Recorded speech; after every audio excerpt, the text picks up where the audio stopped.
Welcome to SorWil Community Solutions, where we talk about what's going on in our community. I'm here today with our marketing director, Kathryn Hancock, and our special guest today is CEO of several local companies and also State Senator Jeff Klemp. I'm excited to be here today. Thank you so much. I appreciate it. We are excited to have you. I know that we were both involved in the last election on different levels. Obviously, you far exceeded my level.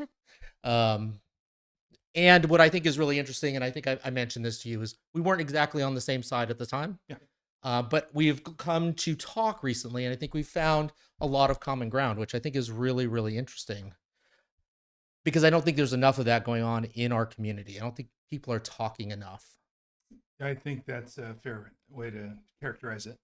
It was a contentious cycle, and not everybody during that cycle gets to see kind of how we're made and kind of our drivers about why we're running for an election and how we feel we can make a difference. So I think that you coming up to the Capitol, it used to be a couple months ago when we were in session. I think that was you came up with the community, you were active, and we had a good one-on-one conversation that started kind of bridging the gap, or at least explaining kind of what motivates me. You hearing a little bit of that, understanding that we're all human as we try and make decisions here. And everybody that's into it, whether it's for whatever reason we are, whether it's who I was running against or somebody I may run against in the future, we all have motivations, and those motivations are to try and make, I'm hopeful, try to make our community and our state better. It just we may not always agree on how best to do that. I've always been impressed by the fact that you never talk negatively about anybody that I've come across. Your opponents, anybody within your party, you've always extended an olive branch to me, which I really appreciate. And so I was really impressed with that and the moderation and things that you've talked about doing. Tell us a little bit about how some of the stuff you've done before you got into politics and That's how what you I was got into about to say. politics. Yeah. Okay. Let's start from the beginning. So, I'll just throw it out there. I'm fifth generation. So we were here before a state was a state. So we've been around a while. When you say fifth generation, how far back are we going? 1856. Wow. So in the 50s. And so we've been a part of immersed in our community for a long time. And I look at that, and however, historically, we've been entrepreneurs. The family has been entrepreneurs in the family, especially in our community. A little fun fact, the largest fire in Leavenworth history was our furniture factory, Klemp Furniture Factory. So it's I think the Catholic Church, Immaculate Conception, would argue that they might be, but either way, there were two very large fires in our history, and so we were a part of that, and resulted in parents that hustled for a living and had to figure out how to make ends meet, and so being raised on a farm as well, I do think when you have chores and you have to get up every day and have responsibilities, that value of hard work and what you do as a boy, it's builds some character that kind of stays with you through as you grow up. In the business world, I've been involved in some local state businesses. For example, I was a manager at Hallmark Cards and went up through the ranks there, and then I moved over to Payless Shoes and ended up running Western Hemisphere sourcing for them. Started a new business for Payless, and was successful there, and migrated to, at the time it was Hollywood Video, and we grew that to Hollywood Video, Movie Gallery, and Game Crazy. And I ran all of supply chain, all logistics, all of the stores, field operations. I think we had 3,400 stores at the time and 35,000 folks. And so I had a large group of people. You have to figure out how do you move that ship to make decisions. Ran very large budgets. We're talking as a $3.4 billion company at the time. So how do you make decisions? How do you motivate leadership? How do you try and move the ship in a certain direction? I think it plays well into dealing with billion-dollar budgets at the state level. And then as that started to sunset, the Netflix of the world and folks wanting immediate gratification, hit a button to watch what they want to watch. it started to impact the brick and mortar, and then you spend this time strategically shutting things down, and those can be challenging. And doing that with care and respect as you're dealing with humans. We spent some time doing that and started a consulting business that managed how do you optimize global manufacturing, global distribution, global supply chain. Whether that's we spent a lot of time in the 70s moving stuff over to mainland China. Now we're spending a lot of time bringing it back. And really throughout the world. So we have relationships around the world in different areas, and we have relationships domestically where we try and fit our clients into the best fit for what their needs are. So I have a consulting firm that does a lot of that, but we're one of the larger movers of our military internationally in the Midwest. And I bought a distressed business, I guess it'd be 16, 17 years ago. And so we move a lot of our military families globally. And we like that role. We like what we do. We're very proud of our command General Staff College and what we do here. I would say the first time I got in trouble on the base when I was a kid, I decided I was going to throw a snowball at a car, and it happened to be a MP. No. So that was nice learning early to, don't do that. So it was because parents provide incentives when you're acting up and handle a little differently than they do today. So it was a good learning for me. And then I own a firm called Kinetic Retail Group, which is an engineering firm that builds out self-interactive robotic solutions for clients in the retail space. So I'm busy, and but I have maybe it's a little ADD because I like to keep moving. And so I was whining about politics, and my wife said, I'm tired of hearing you whine. You can either get into it or please stop. And most families sit around. We like to participate in conversation, and so I did some homework, decided to jump into the conversation, and ran for Senate, and we were successful in that. It was a contentious race. It was a good, politics is a contact sport, especially in our neck of the woods. I don't like that about it. It shouldn't be. It's full of games. It's full of stuff that needs to be out of politics. But it's the nature of the beast, and I'm not one to whine about it, but we came out on the winning side of that. And I feel like if we continue to make really good decisions for our community and our state, we can kind of probably bring a lot of folks that historically don't play well together, different parties. And, we're made up of an interesting group. Our neck of the woods, maybe Manhattan, Kansas, it's a moderate area. We have 36% Republican, 28% Democrat, 31% independents. So how do you play nice in all of those spaces where you can? You can't play in the fringes because the fringes might be a little more aggressive than where we sit as a community. But for me personally, I look and I think I play well in all those spaces. And some of my fights were things that may benefit the more moderate left. But we had some good decisions this year that we can talk about that I think will benefit Kansas and definitely benefit our community. So that's me. Yeah, I got two. Oh, I have a spouse, right? So she's the tolerant one that allows me to run. And I have two daughters, and my youngest just graduated. So they're assets to society and doing what they're doing. One's looking for work. So she's hustling. And we got to bring them home, and they want to live in Kansas City. So I can't be happier as a parent. Yeah. So that's an amazing story, especially with how far back your history goes. I mean, we came here in 1985. Sure. My dad was military, so I tell this story. I can't tell you on how many podcasts, but we were in Germany. I love this story. We were PCSing, thinking we're going to Hawaii. We ended up in Leavenworth, Kansas. Sure, great place. I'm happy about it. Super disappointed at the time. No oceans here. Didn't know where Leavenworth, Kansas was, but very excited to be here, and it's been a very good community to us. We like our muddy river water. I'm a fan. Yeah, and especially our community. It has so much potential. It does. Yeah. It does. And, having served as law enforcement, a corrections officer, sure. I've been involved in a lot of the things that go on in our community. And so I've seen both the good and the bad, I guess you would say. One of the things, obviously, that has come up now and is is really being scrutinized is RHID. Sure.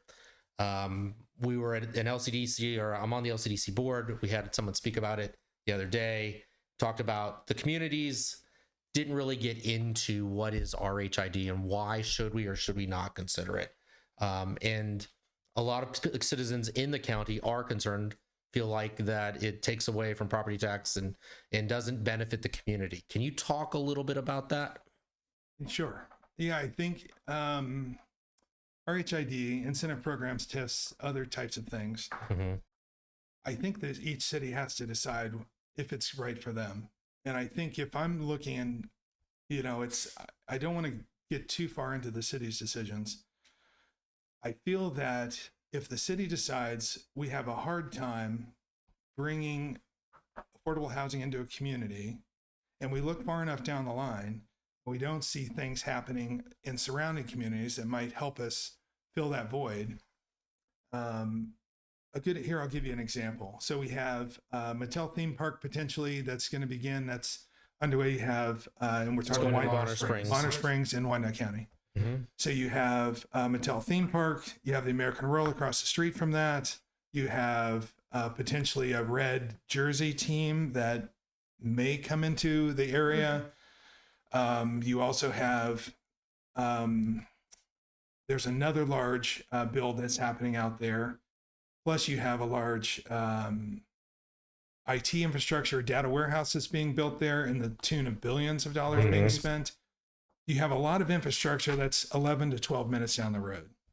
Does that create a need for affordable housing in a community that doesn't have to deal with and provide incentives? I think sometimes a breath and a pause allows for clarity. Sure. And that there may be announcements that say, I think we can hold off, or we'll say, we continue to look at that. We don't see that affecting our community. We need to do something because there is a need for affordable housing. I think there's a couple of things, whatever the city decides, I believe that there's capable people there that want to make the right decision. So my push on who's in those roles is to guide them, answer questions, nudge them to sometimes be bold when it makes sense. But what you can see is to spend taxpayers' money out 20 years, we need to make sure we've done our homework. We need to make sure we've updated a comprehensive plan. Is the vision and strategy of the community, does it talk about RHID? And, if I look at that and I'm saying, I kind of like that, I'm not saying that. Let me just be clear. Sure. But I'm saying if I did like that, then maybe what I do at that point, if as a community, because we do like it, you have to get consensus from the county, you have to get consensus from the schools, and everybody says some type of RHID is a good thing. Maybe it's 10 years and it's not 20 years. I don't know what that looks like. But then we go out and do an RFP, a request for proposal, to all of these different developers in the area and outside the area and say, bring us your best idea if you want to participate in this. And we get this grouping of ideas and conversations that might highlight something that's going to be really good for us. What in this case, from how I understand it, someone came in and had an idea and we wanted to move forward with it. Now that we've paused on that, maybe there's another rekindling of that takes a longer, broader look at this, that invites the right groups into our community to craft something that's going to be really cool for our community to help us grow. When we talk about RHID, we're essentially talking about property tax abatement for a certain amount of years. So I think the view from citizens that I've spoken to, and I get phone calls all the time asking my opinion on it. I don't know what the right answer is. I'm trying to understand that myself. The view is if I property tax abate for 10 or 20 years, the community is not seeing anything from those property taxes, but that's not necessarily true. We may not be getting those property taxes. You're still getting school taxes. You're still getting rooftops in the community. You're still getting sales tax because we're going to assume that these people are going to go to Walmart, Price Chopper, whatever. Yeah. So there's still benefit. Sure. It may not be the direct benefit from property taxes as a whole, but there's still benefits to the community. I mean, we're not giving away the farm, essentially. I think that's a fair way to look at it. So I would agree with you.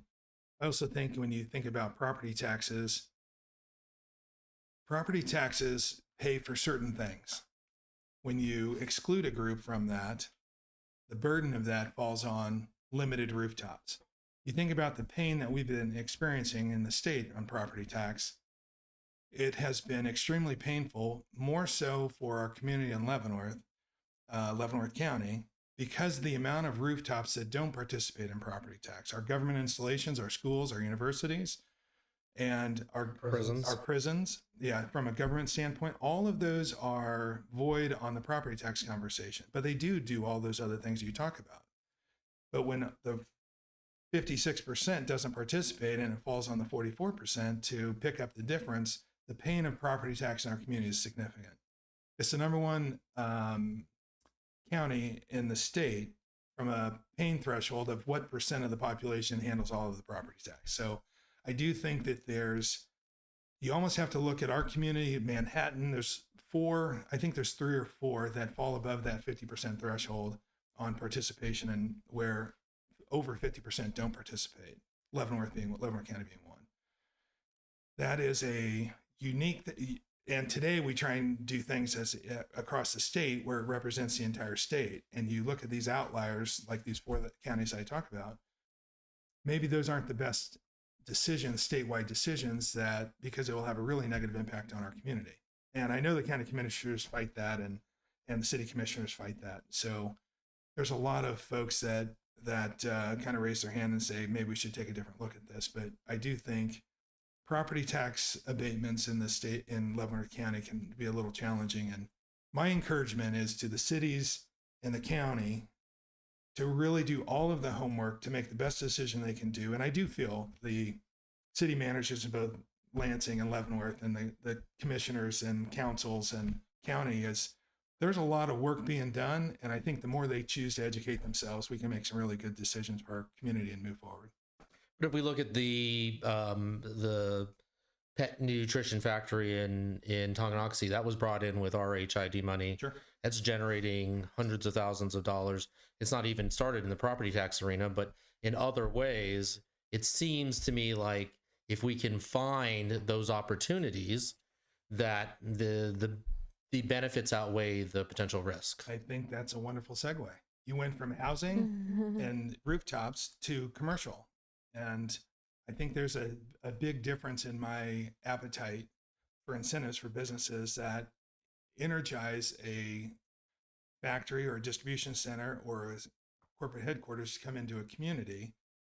And what does that incentive look like? Whether it's a TIF or some type of an incentive, when you fight, especially where we sit today on a border with Missouri, who loves to give away everything. Mm-hmm. And when folks are wonderful humans coming off the base, they want to head east to go across the river because that's where they choose to live.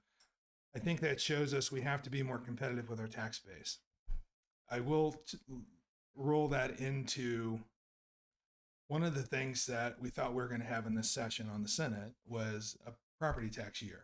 When I was walking, the biggest pain at the door was property tax, and people had no patience for not fixing that.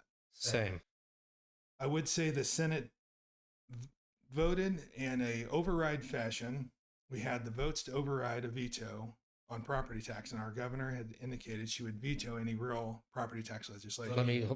You guys abdicated for a 3% cap. That's correct. Okay. Yeah, so we were advocating for a step in the property tax discussion, which was, let's cap it at 3%. That'll be step 1. What that does, it does a couple of things. It drives transparency to the locals so they can run their business how they choose to.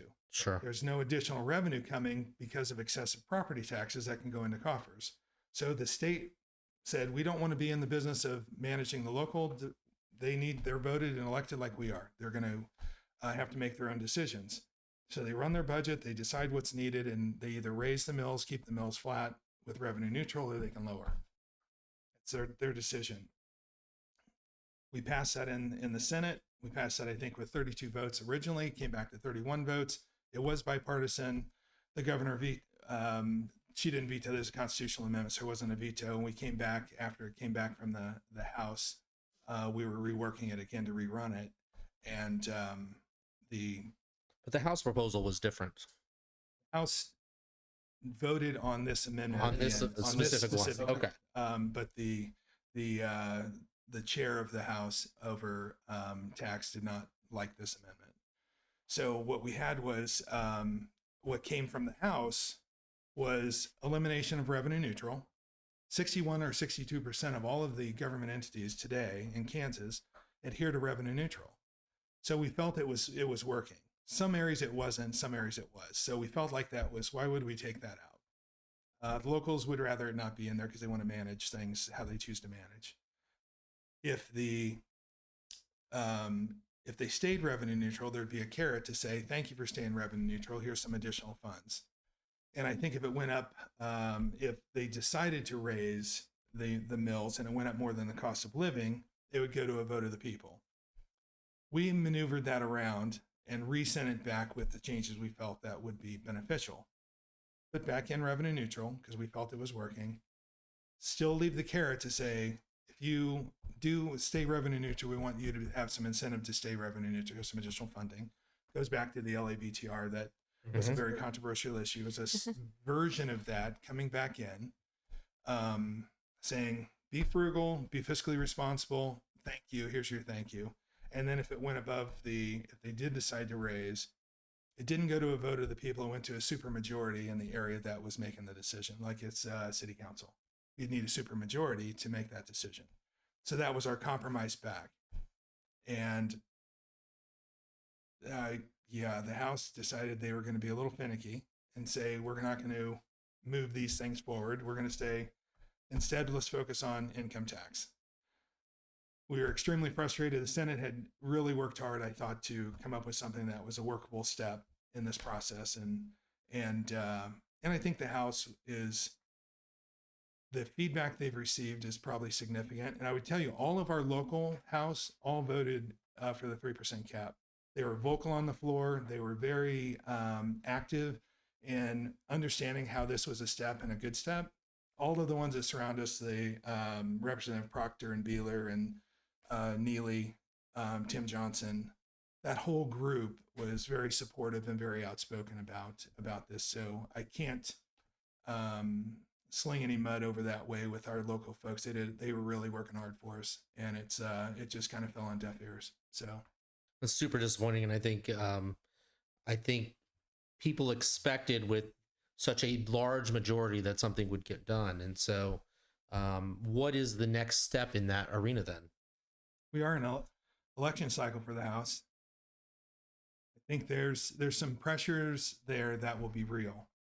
So I do think that what we found in the last election cycle is sometimes the voice without active movement can draw in competition.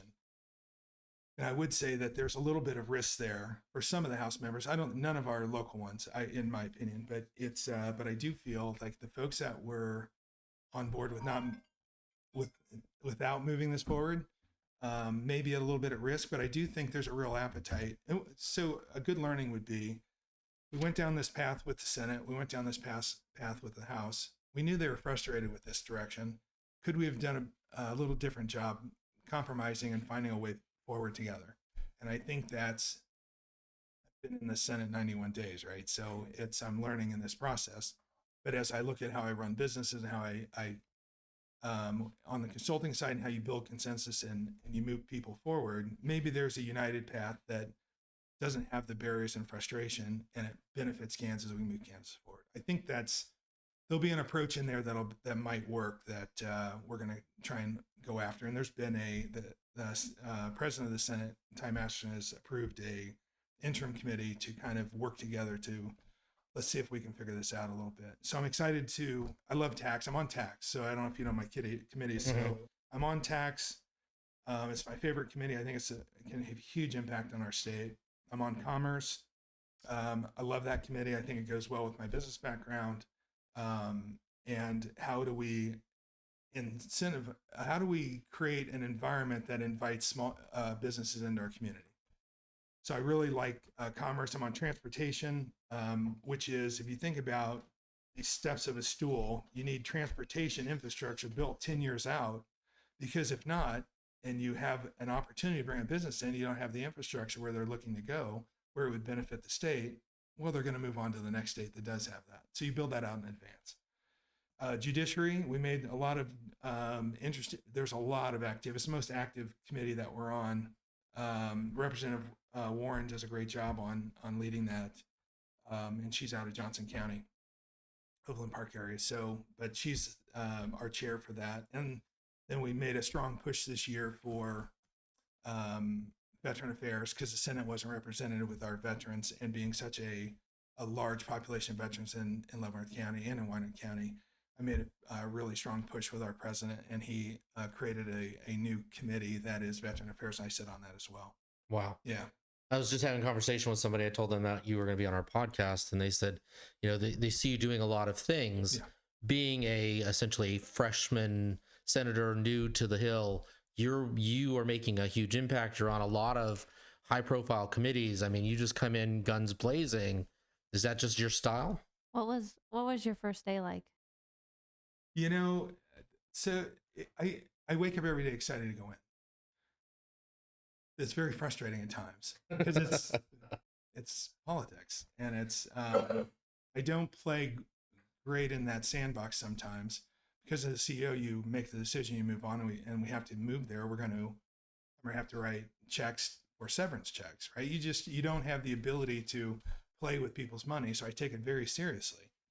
And so when I looked at that, I get there, and there's a lot of very talented folks there. I was really impressed with the level of talent that is there, and their appetite to do things that are good. It's just their good is different than sometimes my good. So you have to figure out how do we move forward. So I felt I received all of the committees that I wanted, except for one, but I may get that one. Mm-hmm. It was I think I look at that, and I'm looking at the committees, I'm looking at what we can do, and it's like, you know what? As I build businesses, we run sometimes. And when you're playing with people's lives and tax dollars, you have to be very cautious to make fiscal responsible decisions. And so I took that seriously, trying to read all the bills in 91 days and trying to really, every vote you're taking, it's hours. I get up at 4:30 and I get home at 10:30, and you repeat. And then on the weekends, you're following up with constituents, and then, I do run a few businesses, but it worked because our peak season on some of our businesses falls in April and May after session's over. So it was part of the reason the timing worked so well, was also why I decided to jump into it. So, and having conversation with partners and spouses to make sure everyone's comfortable with bringing on this level of chaos is I'm glad I did it. So, and I think I get really excited about good stuff we can do. Sure. And I think with a supermajority, you have to be very responsible and pay double attention to the decisions you're going to make, because if you have a supermajority, you can make a bad decision, no one can stop you on it. So that's some of the concern of my moderate friends on the left. And so I take their guidance and their feedback very seriously to say, let's just make sure the decisions we're making are right for Kansas. I don't feel like we made a mistake on that this year. There might be some folks that'll run some ads saying we did, but I think if you look at it at the end of the day, controversial issues that we talked about, judges, I mean, that's controversial. It's at the end of the day, my moderate folks would say we're inviting money into politics. I'm saying we already have money in politics. We have money in selection of judges and backroom deals. We have 9 folks that are unelected that are making our choices on Supreme Court. So it's an easy answer for every breath when you're starting to bring out the hammer and yell and say we're bringing money into politics. Say, you know what? At what point do we get upset about and feel like it's a bad decision to allow taxpayers to make the decisions for our state on who's going to be a judge? We're going to provide a wealth of information so they can make an educated decision. They get the choice to make that. And they get the choice at the polls to decide if they want to make that choice. I don't know. It seems like we're back to basics, which is where we need to be on a lot of our decisions. Taxpayers can decide, do they want to select judges or not? They like how our judges are selected today. We're one of the most overturned Supreme Courts in the land for the federal Supreme Court. I think you go back 20 years and you look at that, I think that's a fair statement, not from a volume standpoint, from a percentage standpoint. Mhm. So, and, but I do think that I believe folks can make a decision. They select the governor, they select all of the leaders in our state. I don't know why they can't select our Supreme Court judges as well for Kansas. So I think Kathryn asked, what was your first day like on the Hill? Yeah, are you full circling me back? Yeah, we're pulling you back. We want to Yeah. hear about that. I thought that was interesting. What I remember of it, you're doing pictures, you're drinking through a funnel, it's the fire hose. There's so much you're trying to figure out. How do you address someone on the floor? You have to stand up, you have to look at the president or the senator, whoever's in the chair, and you have to represent. If you're asking or commenting on a comment that's being made, you have to know the county that the person is from and represent. It's Jeff Klemp, or the senator from the good county of Leavenworth, right? So you got to when I look at the sheet and say, what county are they from? And then, I look at then also some decisions in crossing and helping some of the other caucus. How do you get them on board with some of the things we're trying to work on? Property tax, we were able to get Democrats to come on board. Judges, pregnant mothers before a baby while she's pregnant. I mean, I ran on the fact of trying to provide more choices for pregnant moms. So I look at that and it's like, I think that's a good thing. I think that helps my community. What else can we do? And if I'm a pro-life guy, and ways I can impact that is by providing more choices to a mom. And it turned out it was having the participant in the pregnancy also pay child support. It was an interesting debate on the floor. And then there was a friend of mine, it's a Democrat, he decided to stand up and talk about, well, maybe there should be an ID associated with it. I think he was trying to kill the bill. I'm not sure what his motivation was. Although we do need more babies in Kansas because we're sitting flat and we need more kids. And so, and then he also brought up that we should also have a tax write-off. So all of a sudden in this conversation on the debate floor where I was just happy with providing the participant to participate in child support for prenatal care and things of that nature, I thought it was, okay, that's me giving to the community. All of a sudden we get this morphing of this moment to a tax incentive, and we're identifying it as with an ID, like a tax ID. Well, for those of us on the right, we're okay with that. I don't think that was the intent of why he was doing it on the left. Created a nice moment or storm in that moment. And but I do think it's, at the end of the day, we have participation from the participant in helping pay for prenatal care and other things. There's an ID and a tax incentive, and hopefully that does allow for more babies to be born. And I was a fan of that. Choices, if I always stay focused on how I can help, it's about choices. So can we layer in some more tax incentives? Can we layer in any additional education? And we stay focused on just helping. I think we're focused on things that are good for our community and the state. Economic development. You have lots of ideas. Can you talk about any of those, where they're at, what you have, what you'd like to see happen in our community? Sure. I know you were a big proponent of star bonds. I'm a big proponent of kind of the way the star bonds is written. Some new legislation that I ran to kind of make star bonds available for flat to declining communities that also have a dilapidated mall. So it was very specific. I drive through my town and it seems like it was geared towards it was geared towards my the community. plaza. And I started doing some research, and there's 12 to 14 more dilapidated malls around the state. So that's like in smaller communities. It's like, okay, well, this could be a really cool solution. So there's legislation that said if you have a dilapidated mall and you follow the rules of star bonds, which is how do you bring folks in from across the border? How do you bring folks in from more than a certain miles away? And you meet those requirements, you can utilize star bonds for the development project. So that was I look at my mall for 19 years, who knows who took the bears out of there in the old mall. Or where they are now. And where they are now. And we have Sears is boarded up. We have a Westlake Hardware that just went out of business, which Yep. is sad. Yep. And then we have all this stuff that's torn down in the middle, which used to be a JCPenney and a Radio Shack and some other things in there, and a clothing store and Russell Stover's and a theater. Baskin Robbins. Baskin Robbins and a Arcade. theater, right? So those are good memories, but it's such an eyesore. We should be embarrassed.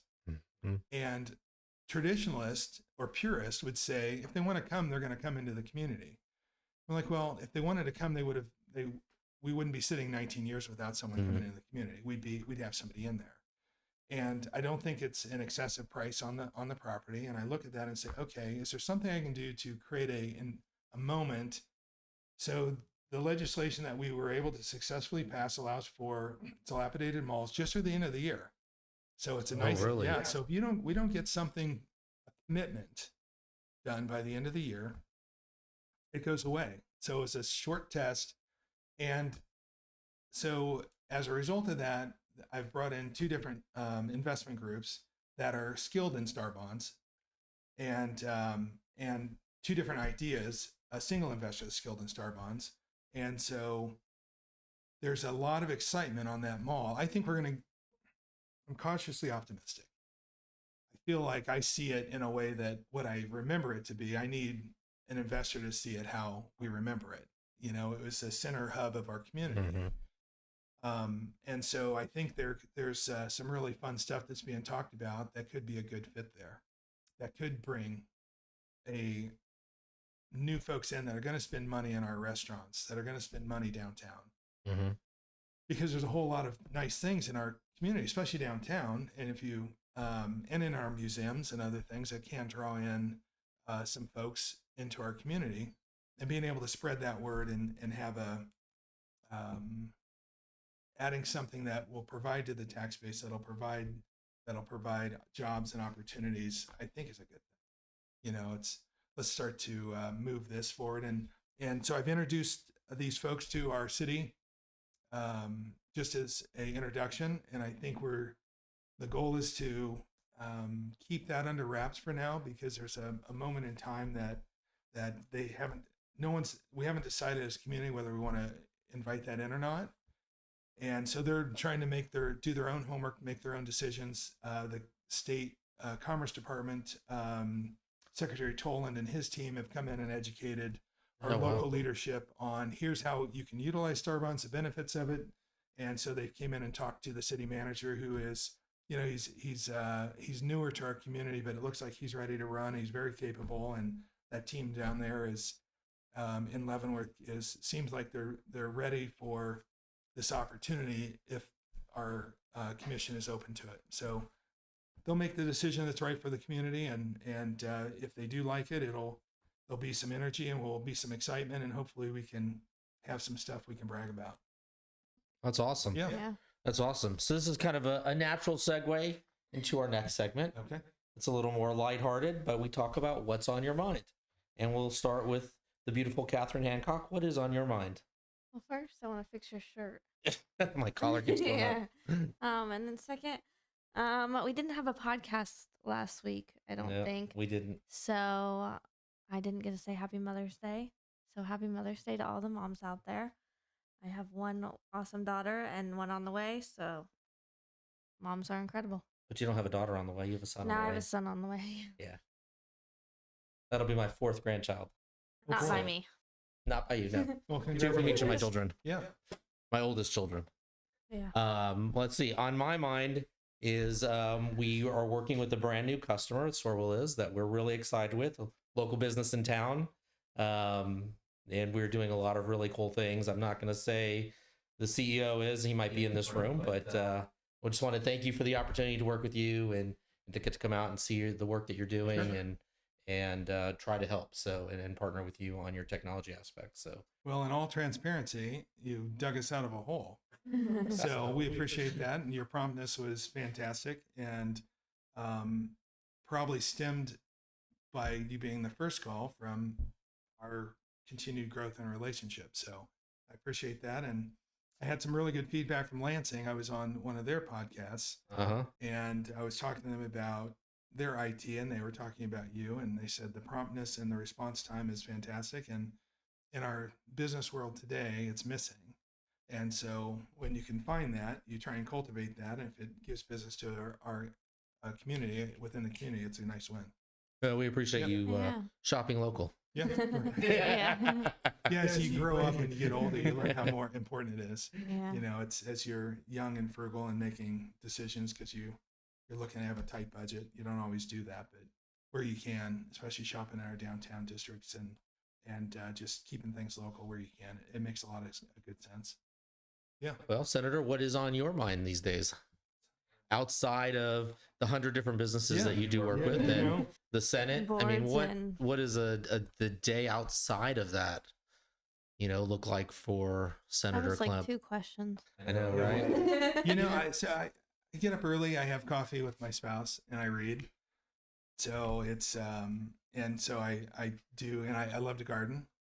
Do you do crossword puzzles too? I don't. No, my Okay. spouse does Okay. with her uncle, 89-year-old in Oregon, Washington, excuse me. And but no, I don't. But for me, I have a garden. I'm really good about getting it started, and it fizzles on me a little bit because I get another bright light goes and I run down a different trail. But it's I built raised beds this year, and I'm really excited about keeping the weeds out, and so I'm excited about what it's going to produce. So, Planting fruits and vegetables. yeah. So we garlic from last year, asparagus. We have asparagus that's on 12 years now. Oh wow! You know, so it comes back, and it really is a good crop of asparagus and rhubarb, and everything goes into a nice hot salsa. And Nice. so we do that kind of stuff, and so that's my time is. I don't get a lot of time with my spouse, so I'd like to spend that time wisely on the time I have available. So I do that and with family, Sundays, dinners, and things of that nature. I like to say I love golf, but I play once a year, sometimes twice a year. So it reminds me how you have to practice to be that good. And so I'm not. So it's so that's kind of me in a nutshell. I am looking for businesses to come into the community. I'm slinging stuff on a wall, see what might stick. Something's going to stick, and we'll get some new ideas and new stuff into our community to help our community grow and thrive. It needs to be. It's the first city of Kansas. It should be a beacon of light. I ran on that. We should be proud of that. The entire state should use our city as they want to bring everyone through our community. And today we have a little cloud over it. It's not optimal. We have areas of opportunity. We need to see things improve. And part of that is bringing new businesses in. And there's a couple that are wanting to be here, and we need to decide if they're going to get to come in and not, or if they will or not. So we'll see how that plays out. Senator, thank you for being here. Thank you for your time, for all that you're doing. It's not easy. I appreciate you said a couple of things that really stood out to me. Your moderate friends on the left. I hope you don't get in trouble for that. So I just appreciate the moderation that I've come to see from you and the opportunities that you're bringing to our community. I'm excited. I hope you're successful. I think we should all hope that, everybody who is elected is successful in doing the things that are best for the community. So thank you for being here. That's the end of our podcast this week for SorWil Solutions. Catch us next week.